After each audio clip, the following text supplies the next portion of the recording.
नमस्कार।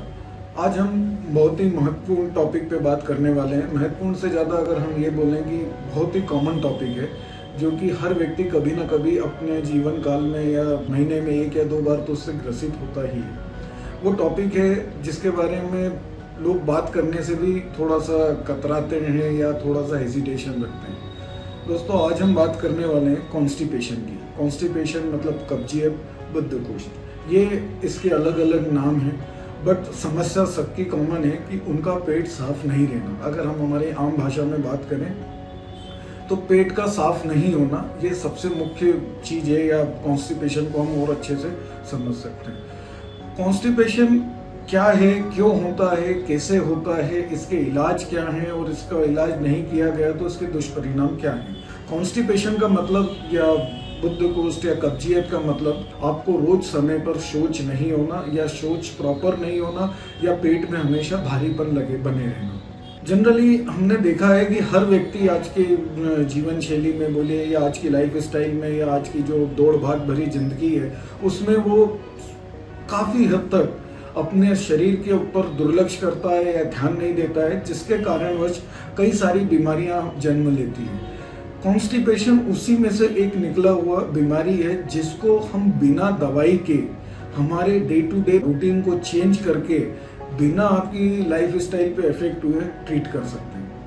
मैं यहाँ ज़्यादा दवा के बारे में या उसके बारे में बात करने में विश्वास नहीं रखता, क्योंकि ये लंबी बीमारी है, लंबे समय तक रहने वाली है। बेसिकली अगर हम बोले तो ये बीमारी नहीं है, ये हमारी दिनचर्या है कि खराब दिनचर्या के कारण होने वाला एक दुष्परिणाम बोलो, या एक परिणाम है कि भाई दिन भर हमारी दिनचर्या खराब रहती है उसके संबंध। जनरली कॉन्स्टिपेशन या कब्जियत जो है वो 2 प्रकार की होती है। एक है एक्यूट, मतलब आप नहीं कोई एक्सर्शन हो गया, पानी की मात्रा कम हो गई, बीमार हो गए, सर्दी खांसी हो गई, गले दुखने लगे, इसलिए कुछ खा पी नहीं पाए, इन कारणों से कुछ टाइमिंग के लिए आपको कब्जियत होती है, कॉन्स्टिपेशन होता है। दूसरा होता है क्रोनिक।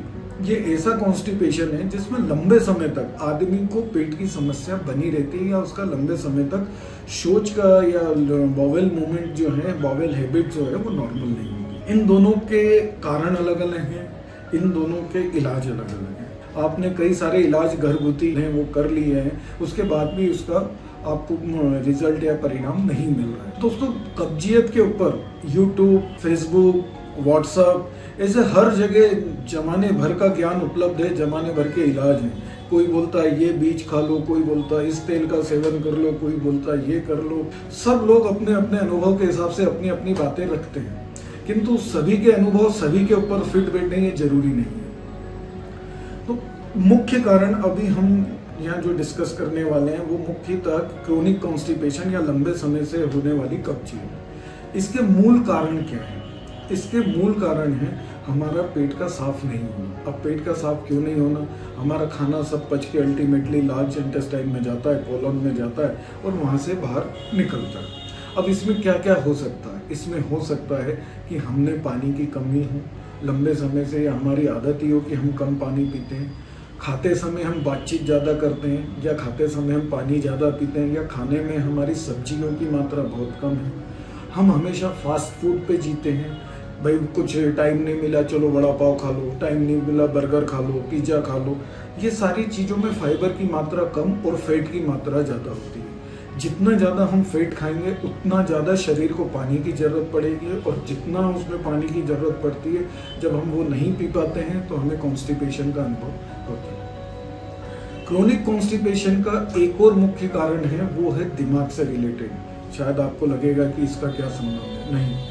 कई बार हमारे डिप्रेशन के कारण या तो हमें डायरिया मतलब बार बार जाना पड़ता है, या कॉन्स्टिपेशन मतलब कई बार मोशन नहीं होता। ये एक IBS करके होता है, इरिटेबल बाउल सिंड्रोम, उसके अंतर्गत आता है। तो जब हम डिप्रेस्ड होते हैं, प्रसन्न नहीं होते हैं, तो कई बार हम ये अनुभव करते हैं कि हमारे पेट पे या हमारी नींद पे उसका इमीडिएट असर आता है। तो यहाँ एक समझने वाली बात यह है कि अगर हम अपने आप को खुश रखें तो हमारा लॉन्ग टर्म में क्रोनिक कॉन्स्टिपेशन में एक बहुत बड़ा सुधार दिखने को मिलेगा। आगे चलते हैं हम इसके इलाज में। मैं यहाँ पर आपको एक होलिस्टिक अप्रोच की बात करना चाहता हूँ। होलिस्टिक मतलब केवल दवा ले लो पेट साफ हो जाए, वो नहीं। हम वो सारी छोटी चीज़ों को हमें ध्यान में रखना चाहिए जिसके कारण हमारे को कॉन्स्टिपेशन हो रहा है। किसी को कॉन्स्टिपेशन होता है पानी कम पीने के कारण, कोई बोलता है साहब मैं तो दिन में 5 लीटर पानी पीता हूँ फिर भी मेरे को नहीं होता। तो अब हम पहले पानी के बारे में बात करते हैं। हम पानी पी रहे हैं, कितना पी रहे हैं, कब पी रहे हैं, कैसे पी रहे हैं, ये भी उतना इम्पोर्टेंट है। प्लस पानी का टेम्परेचर क्या है। अगर हम बहुत ज़्यादा ठंडा पानी, चिल्ड पानी एक साथ गट गट करके पिएंगे तो उससे हमारा कॉन्स्टिपेशन रिलीव नहीं होगा, क्योंकि हमने एक बार पिया वो एक बार में निकल जाएगा। पानी का नियम यहाँ पर यह है कि एक सामान्यतः आदमी में 3 से 4 लीटर पानी पीना चाहिए। अगर उसको किडनी और हार्ट की बीमारी या डॉक्टर के द्वारा पानी कम पीने की सलाह नहीं दी गई है, तो अगर उसको सलाह दी गई है कम पानी पीने की तो वो अपने डॉक्टर से पूछ सकता है, जैसा कि किडनी की बीमारी में और हार्ट की बीमारी में होता है। अदरवाइज अगर आपको ये दोनों बीमारी नहीं है तो हमें 3 से 4 लीटर पानी पीना चाहिए। पानी पीते समय जहाँ तक हो सके धीरे धीरे घूट कर करके पिए, ना कि एक साथ बहुत सारा पानी पिए। जहाँ तक हो सके सुबह जो आप उठने के बाद, हम लोग जनरली पानी नहीं पीते हैं, अगर सुबह उठने के बाद हम 1 से 2 गिलास पानी हो सके तो कुनकुना, निवाया या ल्यूक वार्म वाटर जिसको बोलते हैं, गुनगुना या ल्यूक वार्म वाटर, अगर उसका हम उपयोग करें तो हमारे लिए ज़्यादा फायदेमंद होता है। कई जगह ऐसा माना जाता है कि खाने के 1 घंटे तक पानी नहीं पीना, कोई बोलता खाते समय पानी नहीं पीना, कोई बोलता खाते के बाद नहीं पीना। देखिए, हम जो भी खाते हैं उसको पचाने के लिए पानी की भी मात्रा लगती है। तो हम ये नहीं है कि बहुत ज़्यादा मात्रा में पानी पिएं और ये भी नहीं है कि बिल्कुल पानी ना पिएं। खाना खत्म होने के बाद एटलीस्ट आधा से पौन गिलास पानी पीना या छाछ पीना या कोई भी ऐसा तरल लिक्विड पीना, वो हमें इस खाने को पचाने में मदद करता है। हमें हमारे एक मील से यह मतलब है कि हम जैसे दिन में 3 बार खाते हैं तो उसमें से जो 3 बार में से 1 बार का हमारा जो खाना है उसमें सलाद और फलों की मात्रा होनी चाहिए। जहाँ तक हो सके सलाद हम कच्चा चबा के खाएं, फल हमारे जो भी हैं, एप्पल है या जो भी आपको पसंद है, तरबूज है, उसकी एक अच्छी मात्रा में खाएं। इससे आपका वजन भी नहीं बढ़ेगा, प्लस आपको कॉन्स्टिपेशन की प्रॉब्लम भी नहीं होगी। कॉन्स्टिपेशन में पपीता और खरबूजा, ये 2 फल बहुत बड़ा रोल प्ले करते हैं। अगर आप क्रोनिक कॉन्स्टिपेशन से ग्रसित हैं तो रादर देन टेकिंग मेडिसिन, आप हो सके तो रोज एक 200-250 ग्राम पपीता, जितना आपको पचा सके, आपको तकलीफ ना हो, उसका सेवन करें। 200-250 ग्राम पपीता अगर आप शाम को 3 बजे से 5 बजे के बीच में खाते हैं तो वो आपके पेट को धीरे धीरे क्रोनिक कॉन्स्टिपेशन से मुक्त कराएगा। टाइम ऑफ फूड, अब देखिए क्या होता है आजकल दिन भर की दौड़ भाग में, अरे भैया तू बस 2 रोटी दे दे, अब मेरे को जाने दे, मैं ऑफिस में लेट हो रहा हूँ। बिल्कुल सही है आपका, आपको वहाँ ऑफिस में पहुँचना है, लेकिन वो जो आप जल्दबाजी कर रहे हैं वो आपको कॉन्स्टिपेशन में या क्रोनिक कॉन्स्टिपेशन में और ज़्यादा तकलीफ पहुँचाएगा। जहाँ तक हो सके एटलीस्ट आपकी 2 मील, मतलब 3 में से 2 मील शांति से खाएं, कम से कम 20-25 मिनट उसके साथ बिताएं।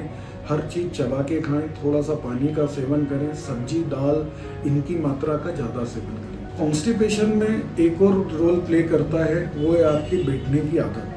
अगर हम कंटिन्यू एक ही जगह बैठेंगे तो हमें कॉन्स्टिपेशन होने के चांसेस ज़्यादा रहते हैं। जहाँ तक हो सके एक ही जगह पे आप 55 मिनट या 50 मिनट से ज़्यादा कंटिन्यू ना बैठें। थोड़ी उठें, आपका जब भी 50-55 मिनट हो जाए आप उठें, थोड़ा पानी पिएं, एक राउंड मार के आके फिर बैठें। इससे कॉन्स्टिपेशन होने के चांसेस कम होंगे। एक्सरसाइज, हमारे यहाँ एक मिसनॉमर है कि भाई खाना खाया और हमने चलना चाहिए। मुझे ऐसा लगता है कि खाना खाने के बाद हमको कोई भी एक्सरसाइज नहीं करनी चाहिए। उसका कारण है कि खाना खाने के बाद हमारा जो ब्लड सप्लाई है वो पूरा का पूरा स्टमक या पेट की तरफ जाता है, और अगर हम उस समय एक्सरसाइज या कोई भी हेवी चीज़ करेंगे तो ब्लड को फिर इधर उधर जाना पड़ेगा, जिसके कारण फिर से कॉन्स्टिपेशन होगा। तो जहाँ तक हो सके खाना खाने के बाद 45 मिनट तक या तो आप 20-25 मिनट की पावर नैप लें या आराम करें, या फिर कोई भी हेवी एक्सरसाइज या वॉकिंग, इन चीज़ों को टालें। आगे चलते हैं, अगर हम नियमित तौर पे रोज व्यायाम करते हैं तो उससे हमारे बॉवेल हैबिट में, योगा करते हैं या कुछ भी करते हैं तो उससे हमारे जो बॉवेल हैबिट्स हैं या हमारे कब्जियत है या इसमें हमें बहुत राहत मिलती है। एक और इसमें महत्वपूर्ण बात मैं आप लोगों से करना चाहूँगा, वो है नींद। अगर हमारी नींद प्रॉपर नहीं हुई है, बॉडी को रेस्ट नहीं मिला है, तो डेफिनेटली हमको पेट की समस्या रहेगी, या तो एसिडिटी या कॉन्स्टिपेशन या डायरिया।